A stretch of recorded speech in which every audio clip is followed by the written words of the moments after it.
because we know special education is tough.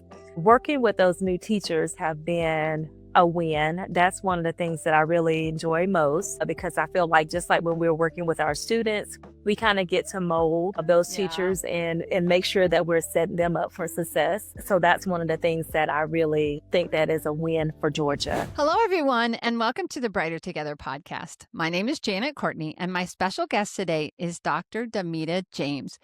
Dr. Damita James is the Georgia Learning Resource System Director at the Georgia Regional Education Service Agency, which is in Warner Robins, Georgia. And that's not a mouthful.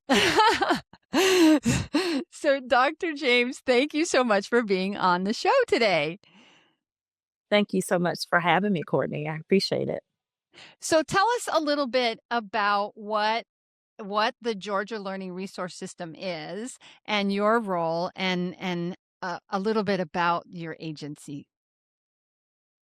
So I serve as, and so just to keep it from being a mouthful, the Georgia Learning Resources System, GLRS for short, is a regional special education um, support system for the districts in the various regions throughout Georgia. In Georgia, there are 18 GLRSs, and we just support anywhere between 5 to maybe even 20 school districts, depending on the size of the districts. Mhm. And there's programs that they are providing for students with disabilities. So we do training, um, professional learning, and technical assistance, when it comes to making sure that things are being done according to IDEA and compliance. But we also, really work on working with the teachers and the leaders within those districts and providing them with that level of support that they need in order to be effective in their jobs that they are doing. Awesome. Awesome. So when I think about like Atlanta, like is there multiple systems in Atlanta, or is that like, because Atlanta's just so big. I'm curious about how did they divide that up, and how did they decide to divide that up? So we're all the way through Georgia. So from the north part of Georgia to the Mhm. south, to the coast, to the west. Mhm. So Atlanta, of course, is separated in those places as well. Um, Atlanta actually is only separated, like the city of Atlanta is really kind of small, but the metropolitan part of Politan area, Atlanta, yeah. Mhm. yeah, is really probably separated in three, you Oh, know, gotcha. Okay. um, parts. So there's a Metro West, there's a Metro East, and then there's a Metro South Okay. um, for um, the Atlanta area. And so then there are GLRSs in those areas. But then Gotcha. we have, like I said, throughout the state. So Yeah. 18 across across the state of Georgia. So And I'm please don't, anybody who's outside of Atlanta, I'm not excluding you. I was just curious because Atlanta is so big. That's why I was wondering.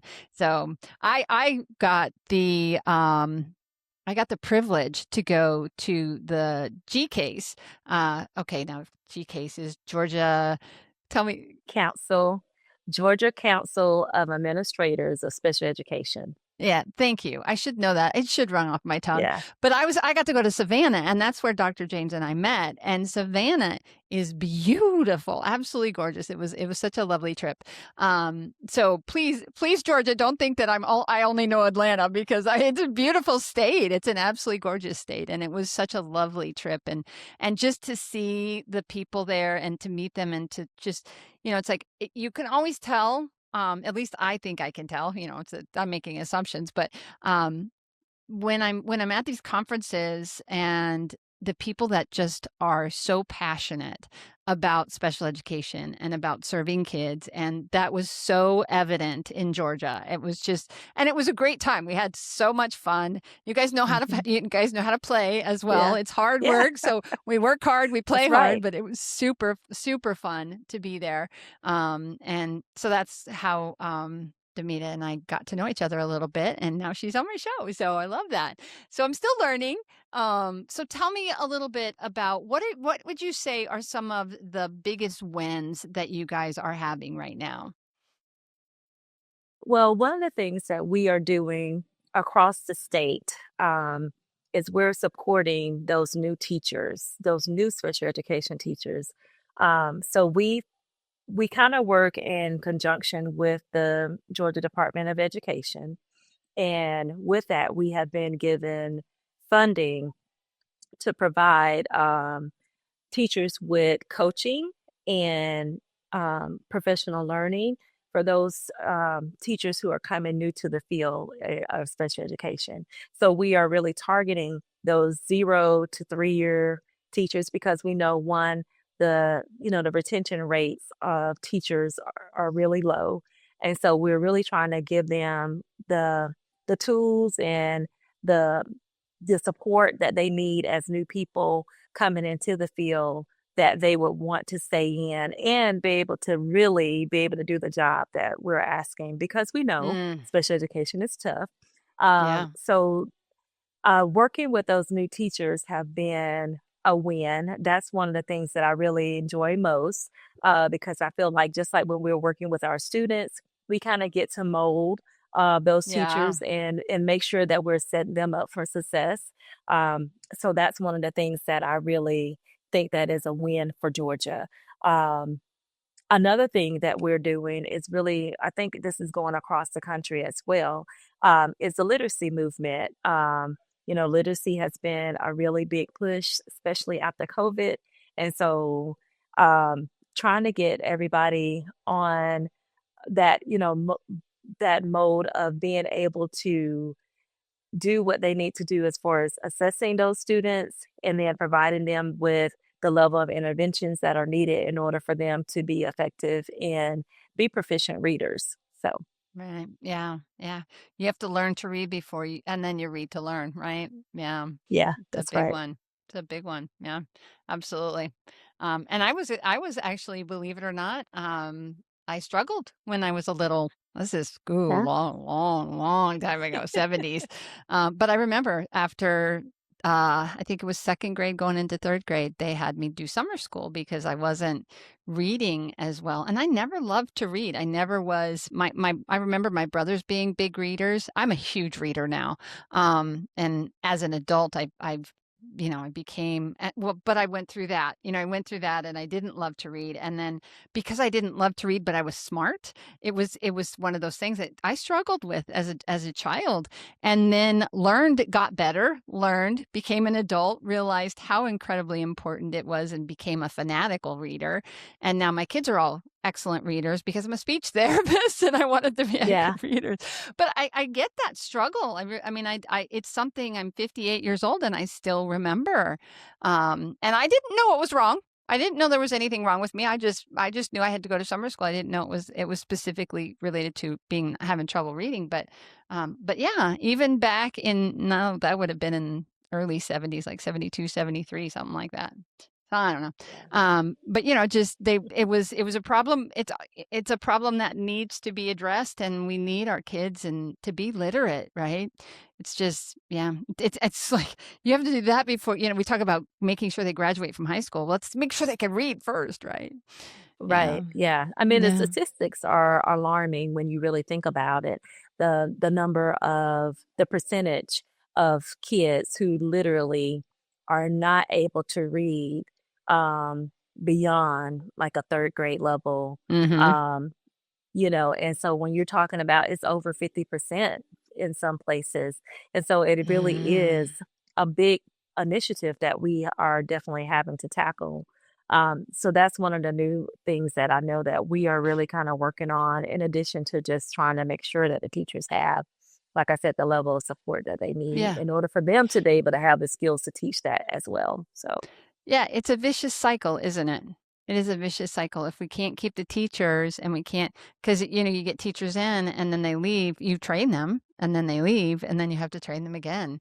And yeah, so yeah, I don't have the answer. I don't have all the answers. I wish I did, but I don't know. Yeah. So, We're still so figuring it.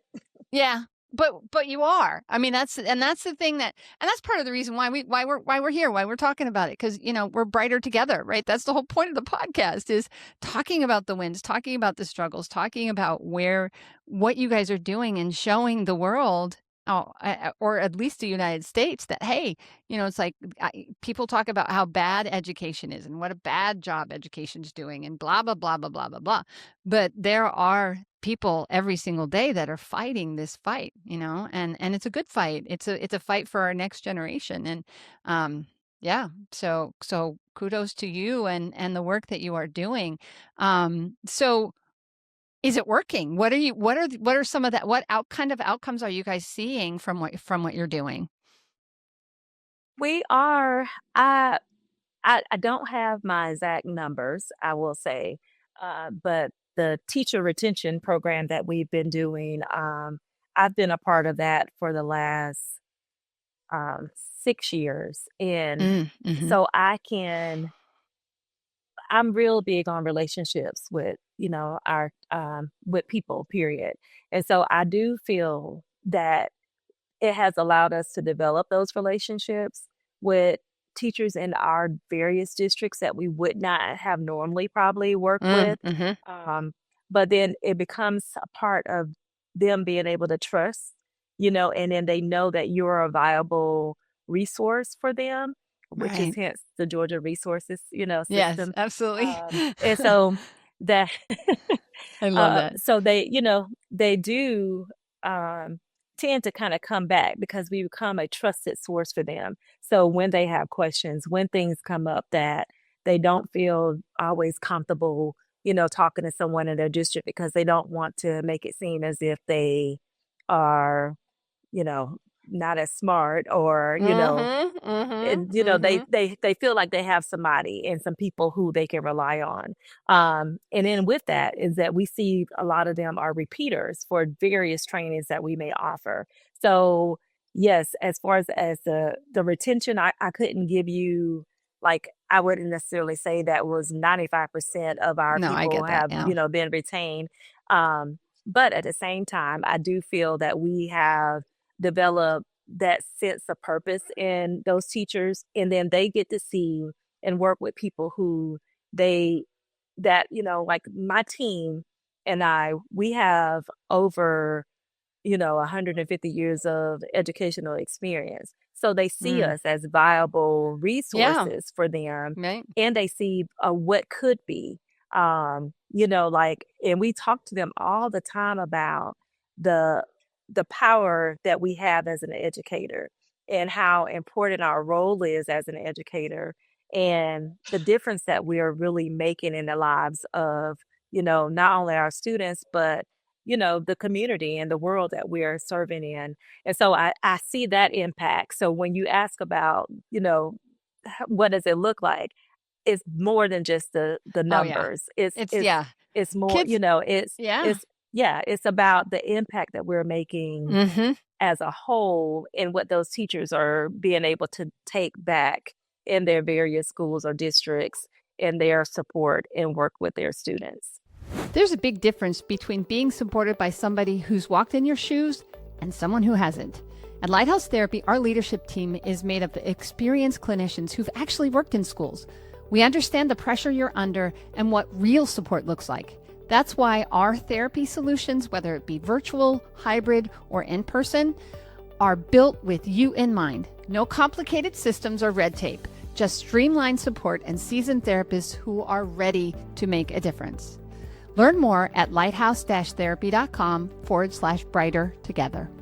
One student, one teacher, it doesn't matter, one at a time, right? It's like the guy on the beach where all of the sand or starfish have been, you know, up, what do they call, washed ashore, and the little kid goes up to the guy and says, he's tossing them back out into the water one at a time, and he's like, why are you doing that, right? Why are you doing that? You surely can't save them all. He's like, nope, but I just saved that one, and I just saved that one, and every single one counts. Every single one. It's such a Yeah. So one of the things I wanted to tell you about, I had a couple of guests on the other day, and it just really correlates exactly with what you were talking about. Um, Dr. Ashley Kolb and Dr. Valerie Herm, they are directors of special education and pupil services at Neenah Joint School District in yeah, Neenah, Wisconsin. I'm looking at it. I looked it up because I just like 3 podcasts prior to you. Same thing. You know, it's like you're in Georgia doing this thing. They are piloting a program, and they're actually inviting the special education teachers off site. Like, because what you were just talking about, not wanting to feel like, oh gosh, I don't want to ask because I don't want to be seen as not having the answer. And so they've developed this program, and they're trying to take away some of that stigma and that concern that teachers have that, gosh, I should know, I should know, I shouldn't need this, and yet by giving that ability, what you were just talking about, giving them an opportunity to have that relationship and that trust, and by taking the worry of, someone's going to overhear me at the school that I'm not doing a good job or that I'm struggling, they've taken it off site, and they're starting to, it's an infancy program, but it's the same kind of thing. So Yeah. I love the correlation there, that people are just seeing that our new teachers, and even some of our seasoned teachers, are just struggling because there's constant change, there's constant abuse, and I don't mean that in a physical abuse, but like abuse from society, of the things that, you're a teacher, you guys are failing. And I'm sure people feel that. And then I mean, that's why podcasts, why we're doing this, right? To get the good things out there. But it's just, it's really encouraging to me as as just somebody that's also in the industry, but I don't get the day to day like you do, Right. to help them. It's critical. Yeah, one of the things that we always say whenever we're meeting with groups of teachers, and the induction level teachers are just one group. I do have another group of teachers that I meet that are seasonal teachers because, like Mm. you said, we saw the need that they are needing, some more enrichment than just uh, maybe just curriculum things that are happening in their districts or procedural things that are happening. But let's get down to some real strategies and practices that you can actually implement in your classroom. So, but we tell them when they come into this setting is that we're like Vegas. So what happens in here stays in here, and that this is Mm-hmm. a safe space. And so, like, Right. even if you're in here with some other colleagues from your district or your school, this is not a place for you to go back and say, "Oh, haha, I can't believe I heard Sharon said Yeah. da da da da da da da da," because that's not what we're here for. We're all here, and we're learning together. So, and I think that that's it kind of gives them a sense of relief as well to say that, okay, no questions are stupid. And I may make a Mm-hmm. little joke, with them. And I'm like, oh my God, y'all are like killing me, but they know that it's coming Right. from a place of love, but but yeah, they feel that Mm-hmm. when it's all over, and when they leave there, they know like, okay, I know you said this, but but what about this again? So they Mm-hmm. they have individual coaches that they can reach out, and like I said, I have a team, so it's not just me. Mm-hmm. It's me and my team of coaches who are going out supporting this work. That's great. That's really, really great. And you can tell too. I mean, you're California. Listen to me, Georgia. I'm talking. I don't know where California came, but Georgia Department of Education is funding this. Is helping. I mean, it's like you.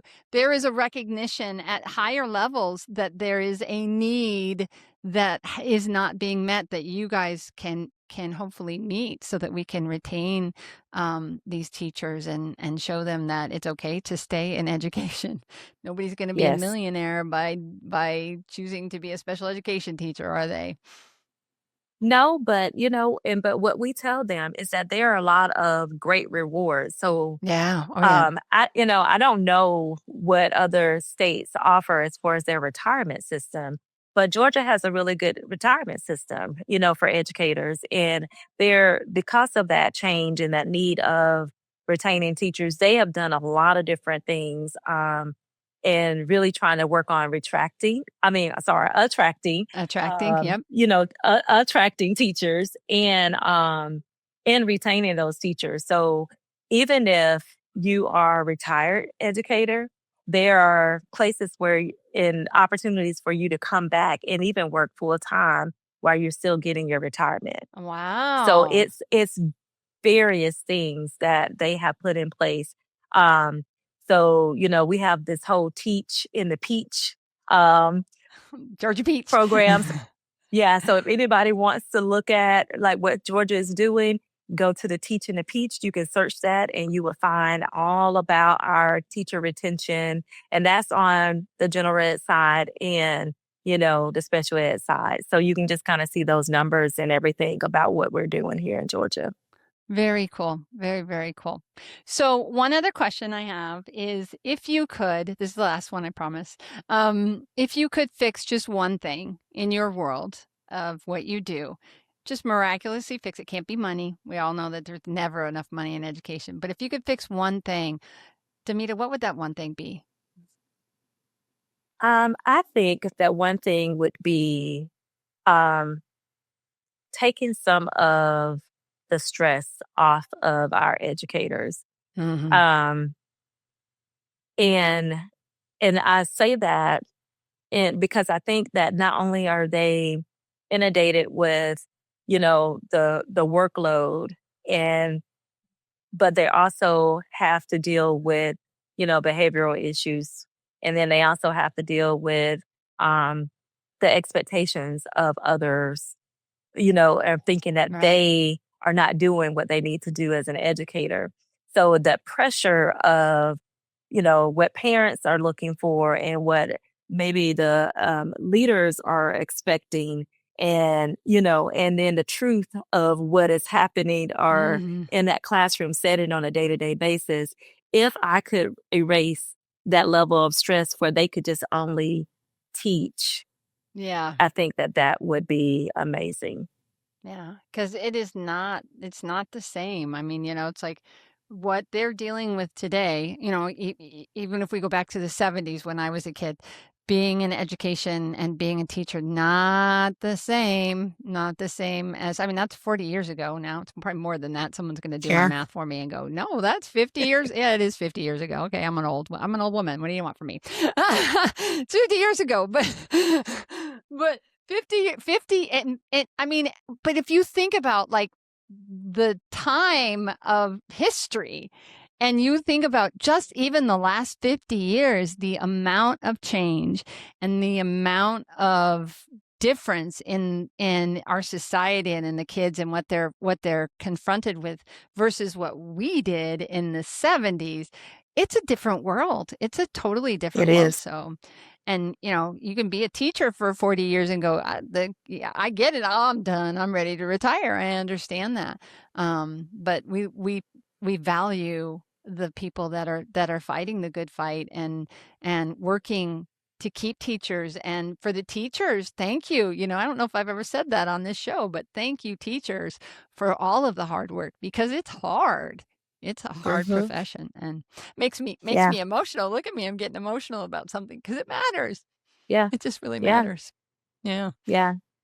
I mean, and when you see the struggles, and those are the things that you can't control when, like you try to Mhm. help them build some resilience, but Yeah. the truth of the matter is that they're walking a really hard path. Yeah. And I think that that level of compassion from society as far as what a teacher is and what a teacher brings to the table is so important. And I think that, Yeah. when you're walking into a role where almost feel like nobody is supporting you, Yeah. it's hard to keep going when things are already hard. And Uh-huh. so, if I had one message that I would say to, people out in the world, I would say, give people grace and be Mhm. compassionate, have some empathy, because just like teachers are people Yeah. and that they have lives and things that are going on as well. And so we have to just be great, give some grace as to what that may look like. And on an everyday basis. So that would be my final little Yeah. word, I guess I would say. Absolutely. It makes me think of It's a Wonderful Life, and when he yells at the teacher for sending poor Zuzu home without a jacket, and her husband rightfully is not happy and punches him in the face for being a jerk. He was quite a jerk to her. Now he's going through something, but still, it doesn't give him the right to be a jerk. So I love that, because it was just like he's like, she's out there fighting for your kids and you're bawling her out, you know? So, it's true. And that's older than me. That show's older than me. So, but more than 50 years ago. So, but yeah, it's never been an easy job. It's never been an easy job, but February 3rd, 2026, it's harder than ever. So, thank you. Thank you for fighting for our teachers. Thank you for what you're doing. And, so where do people go? If they, I know you said, teach teach in the Teach peach, in the Peach. teach in the peach. Teach Yeah. in the But Peach is, yeah. so where do people, you can please plug that again, but also where do people go to just find out more about you and about what's happening in Georgia? So if they want to know a little bit more about me and my organization, Middle Georgia RESA, they can go to mgresa.org. And that is going to talk about all the things that we do at our RESA. Just like districts, all RESAs are kind of made differently. And what we offer we have some similarities, but we do offer some specialized things.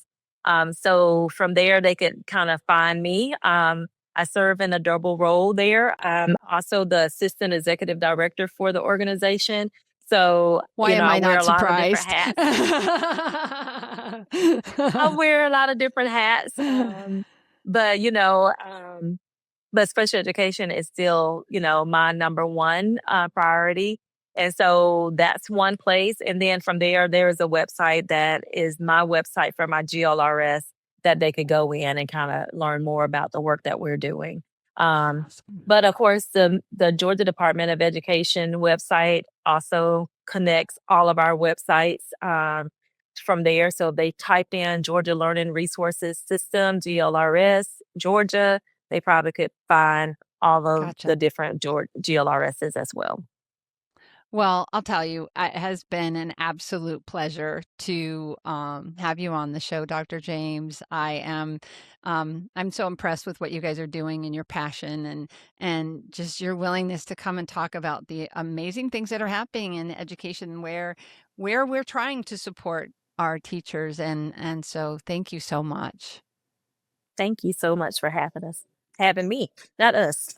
That's okay. That's It's okay. only me. It's only me. Okay. Well, God bless you. God bless your work, and have a great second semester.